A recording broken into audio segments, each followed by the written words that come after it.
Bismillahirrahmanirrahim. Assalamualaikum warahmatullahi wabarakatuh. Baik, anak sekalian. Oke, pada kesempatan ini Bapak akan memberikan pembahasan ya, berupa video. Mudah-mudahan nanti kalian bisa memahaminya ya, dengan menonton video kali ini. Baik, kita mulai dengan sama-sama membaca basmalah. Bismillahirrahmanirrahim. Nomor satu, hasil dari 53 dikurangi dengan negatif 48 dibagi 4 dikali dengan negatif 2. Ini kita konsep kalimat aku ya, kali bagi tambah kurang. Nah, karena di sini ada operasi pembagian nomor kalian, maka kita dahulukan terlebih dahulu. Ya. Jadi langkah pertama yang harus dikerjakan pada operasi hitung campuran pada soal di atas adalah dengan mengerjakan operasi yang berada di dalam kurung dulu. Setelah itu perkalian dan terakhir penjumlahan. Karena di atas itu ini tanda kurungnya ada berupa negatif dan kemudian ada pembagian, maka kita dahulukan terlebih dahulu ya. Jadi 53 dikurangi dengan negatif 48 dibagi 4 dikali negatif 2 itu sama dengan 53-nya tetap ya, belum diapa-apain. Nah, tinggal negatif 48 bagi 4 nih. Kita bagi hasilnya adalah negatif 12. Kemudian setelah itu dikalikan dengan negatif 2. Ya, negatif kali negatif kan hasilnya positif. 12 kali 2 itu adalah 24 ya.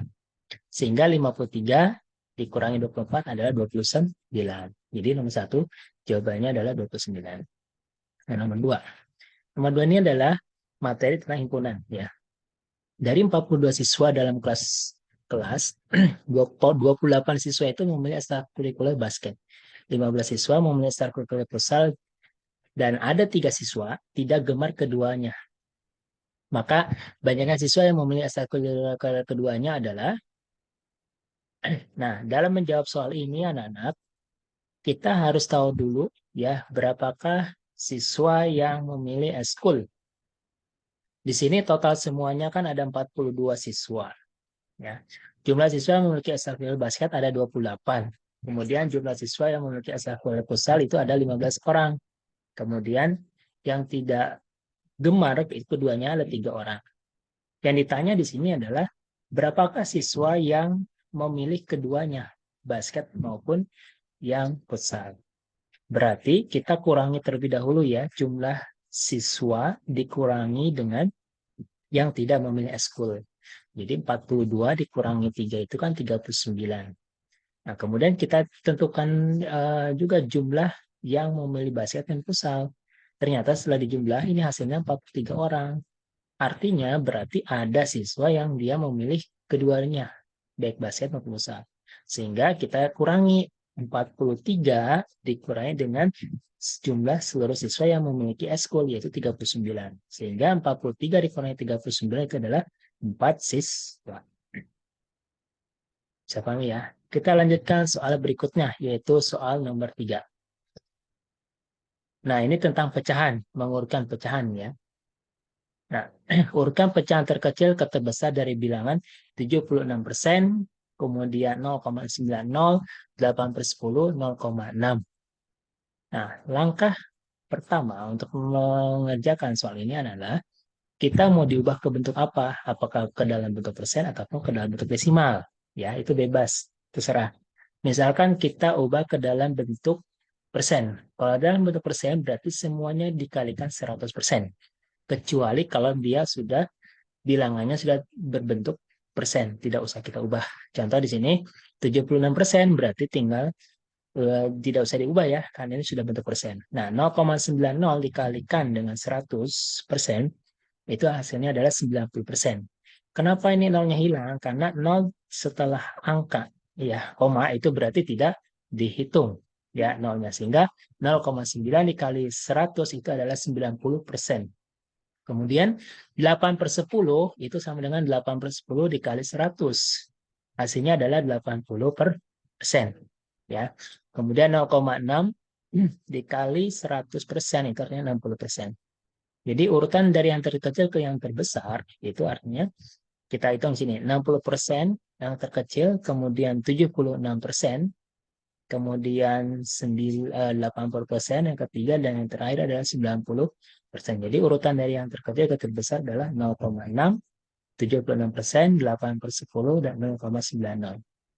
Kemudian cara yang kedua itu mengubah dalam bentuk desimal. Ya, kalau dalam bentuk desimal berarti kita ubah semua pecahan ke dalam bentuk desimal. 76% diubah ke dalam bentuk desimal berarti kan 76 per 100, yaitu 0,76. Kemudian 0,90 menjadi 0,90, kemudian 8 per 10, berarti 8 dibagi 10, yaitu 0,8. Nah, sedangkan 0,6 tetap 0,6. Jadi urutan dari yang terkecil ke yang terbesar adalah 0,6, 76%, 8 per 10, dan 0,9. Sama ya. Nah, maka jawaban yang di atas yang tepat itu adalah yang A ya jawabannya 0,6, 76%, 8 per 10, dan 0,9 per 0,90. Lanjut soal nomor 4. Nah, nomor 4 ini tentang aljabar. Ya. Bentuk sederhana dari 4 kali 2x min 5 ditambah 7x min 12 adalah, berarti kita langkah pertama harus melihat variabel yang sama dulu ya, atau suku-suku sejenis dengan melihat variabel yang sama. Misalkan di sini 4 kita kalikan dengan bilangan dalam kurung yaitu 2x min 5. Jadi 4 kali 2x itu berarti 8x. 4 kali negatif 5 berarti negatif 20. Ya. Kemudian tambah 7x negatif min 12. Sesama x kita satukan. Ya, jadi 8x kita gabung dengan 7x. Nah, ini plus, jadi 8 tambah 7, 15 ya. Kemudian negatif 20 dikurangi 12. Ingat, ini negatif 20 ini kan posisinya berada di sebelah kiri 0. Kemudian dikurangi 12, berarti dia mundur sebanyak 12 langkah. Artinya posisinya berarti dia mundur. Ya, dari 20 ditambah 12, berarti dia masih berada di sebelah kiri 0, yaitu negatif ya, masih negatif. Jadi negatif 32. Maka jawabannya adalah 15x min 32. Jadi C ya jawabannya. Baik, soal berikutnya. Yaitu soal nomor 5 ya. Nah, nomor 4 sudah. Nah, nomor 5. Penyelesaian pertidaksamaan berikut. 5x tambah 10 lebih kurang dari sama dengan 3x plus 50. Untuk menjawab soal di atas, yang perlu diperhatikan adalah suku-suku sejenis ya. Selalu suku sejenis dengan melihat variabel yang sama. Di sini 5x plus 10 kurang dari sama dengan 3x plus 50. Jadi 5x min 3x kurang dari sama dengan 50 dikurangi 10. Sehingga 2x kurang dari sama dengan 40. Nah, sesama ini kan 3x-nya pindah ruas. Yang tadinya positif jadi negatif. Begitupun juga 10 yang tadinya positif jadi negatif pindah ruas. Jadi 5x dikurangi 3x kan jadi 2x. Kemudian 50 dikurangi 10 artinya 40 ya. Sehingga x kurang dari sama dengan 40 bagi 2, yaitu 20. Ya. Karena di sini positif koefisien x, maka tanda tidak berubah. Tetap ya, yaitu kurang dari sama dengan. Jika nanti menemukan di sini variabel koefisien x-nya adalah negatif, maka tandanya berubah. Ya, karena ini positif, koefisien x-nya, maka di sini tidak berubah tanda. Sehingga 40 bagi 2 adalah 20. Jadi jawabannya adalah x kurang dari sama dengan 20. Nah, itu adalah himpunan perusahaan. Lanjut nomor 6. Ayah menabung di sebuah bank sebesar 3 juta. Bank tersebut memberlakukan bunga tunggal sebesar 8% per tahun. Jika jumlah tabungan ayah sekarang adalah 3.100.000, maka lama ayah menabung adalah Oke. Di sini diketahui kita tabungan awalnya adalah 3 juta.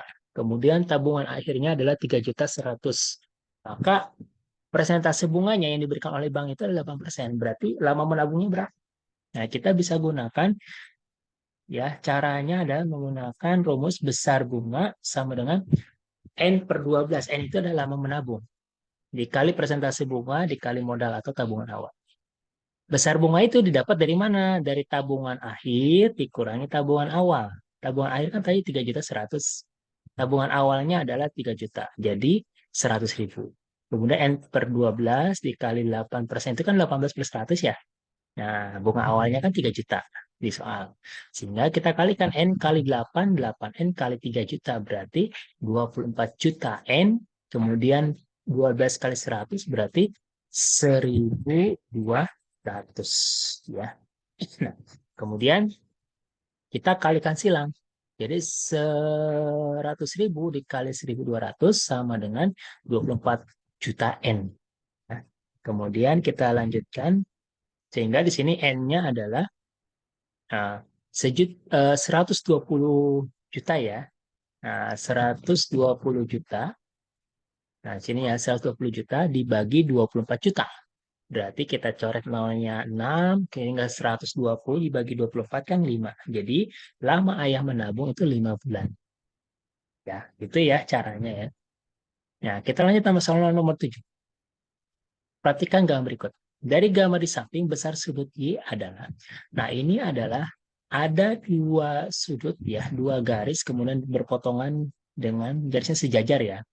Nah, untuk menjawab soal di atas, kita harus tahu hubungan antara dua sudut.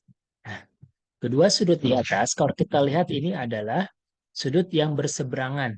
Nah, jika dalam berseberangan, dia memiliki besar sudut yang sama ya. Jadi dua sudut yang berseberangan, baik itu dalam berseberangan maupun luar berseberangan, itu besarnya sama. Ya. Sehingga di sini, untuk mencari sudut Y, berarti kita cari dulu nilai X-nya. Ya, setelah itu baru kita ketemu dengan sudut Y. Nah, X plus 60 itu sama dengan 3X min 20. Ya, sehingga di sini X min 3X. Nah, 3X ini dapat dari mana? Pindah ruas sesama X kita gabungkan. Jadi X dikurangi 3X, kemudian negatif 20, pindah ruas jadi negatif 60. Sehingga negatif 80. Maka X-nya adalah negatif 80 dibagi negatif 2. Ya, sehingga 40. Nah, setelah kita menemukan X-nya, maka kita mencari sudut Y. Ya, sudut Y dapat dari mana nanti? Kita lihat hubungan Y dengan sudut yang di sebelahnya atau di bawahnya. Di sini ada sudut yang bertolak belakang.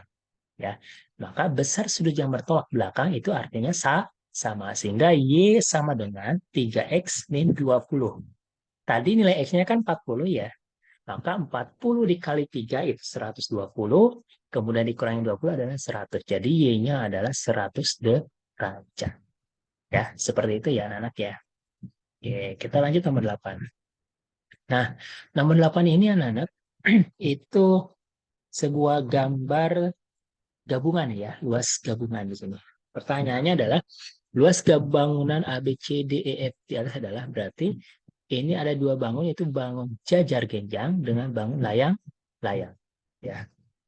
Nah, mencari kedua bangun ini adalah kita cari luas jajar genjang berapa dan luas layang-layang juga berapa. Nah, di atas luas ukuran jajar genjang itu sudah diketahui, alasnya 30, tingginya itu belum ada ya.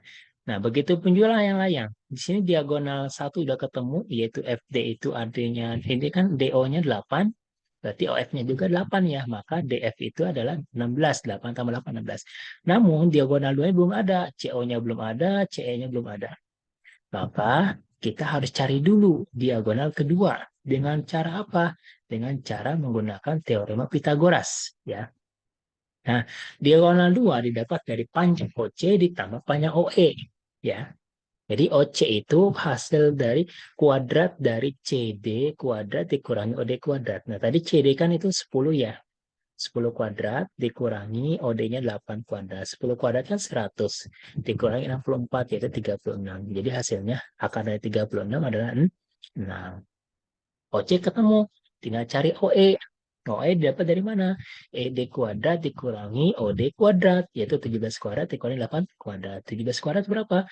289 dikurangi 64. Jadi akar dari 225. Yaitu 15 cm. Ya. Karena panjang OC dan OE sudah didapat, maka kita dapat mencari diagonal kedua dengan menjumlahkan 6 tambah 15, yaitu 21. Nah, ketemu diagonal 2. Maka kita langsung masukin ke rumus. Rumusnya adalah, rumus luas jajar kenyang itu kan alas kali tinggi anak-anak ya. Sedangkan luas layang-layang itu adalah setengah kali diagonal 1 kali diagonal 2. Nah, alasnya tadi, alas jajar kenyang kan 30. Sedangkan tingginya itu adalah 6. Ya. Tingginya itu, yang mana tingginya? Tinggi jajarnya ini yang CO. CO ini ada tinggi jajar kencang. Ya. CO-nya itu adalah 6. Nah, udah kita dapat 6 ya. Kemudian diagonal 1 adalah 16, diagonal 2 21. Tinggal kalikan. 30 kali 6 itu adalah 180. Setengah kali 16 kali 21 adalah 168. Kita jumlahkan jadi 348 cm persegi. Jadi luas bangun datar di atas adalah 348. Jadi gabungan ya ini. Kemudian soal nomor 9. Nah, nomor 9 ini adalah perhatikan polanya. Pada gambar di atas menunjukkan pola suatu barisan bilangan disusun dari nokta-nokta atau titik-titik ya. Tentukan banyaknya nokta pada baris ke-21. Jika kita perhatikan anak-anak ini, ya, kita tulis dulu. Suku ke-1, jumlah titik ada berapa? Oh, ternyata ada 1. Suku kedua ada 4. Suku ketiga 1, 2, 3. Kemudian 3 berarti 9. Suku keempat 16. Suku kelima 25. Nah, dari sini kan 1, 4, 9, 16, 25 itu ada bilangan hasil perpangkatan 2 kan? Oh, berarti pola ini rumusnya adalah N pangkat 2. Ya.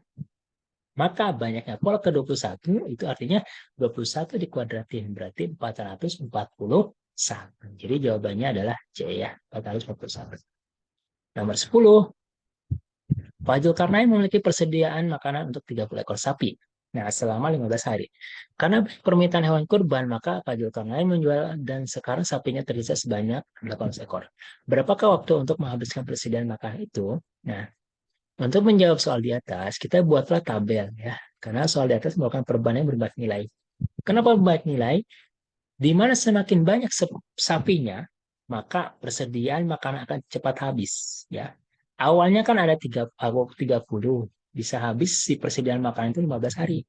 Karena menjual, karena banyak permintaan untuk hewan kurban, maka sisanya tinggal 18 ekor. Artinya si persediaan itu pasti akan lama habisnya ya, karena jumlahnya sudah berkurang. Maka ini adalah berbalik nilai. Sehingga kita buat tabel di sini, tabel pertama sapi, tabel kedua adalah persediaan atau jumlah hari. 30 ekor sapi itu habis dalam waktu 15 hari. Berarti kalau 18 ekor itu berapa hari? Nah, tinggal kita kalikan, kali lurus. 30 kali 15, kemudian 18 kali X. Berarti 30 kali 15 adalah 450, 18 kali X adalah 18X. Sehingga 450 dibagi 18 adalah 25. Jadi, persidangan habis dalam waktu 25 hari. Ya. Baik, kalau sekalian, pembahasan nomor 1 sampai nomor 10 sampai di sini. Nanti Bapak lanjutkan pembahasan 11 sampai nomor 20 ya. Baik, terima kasih. Ya, Assalamualaikum warahmatullahi wabarakatuh.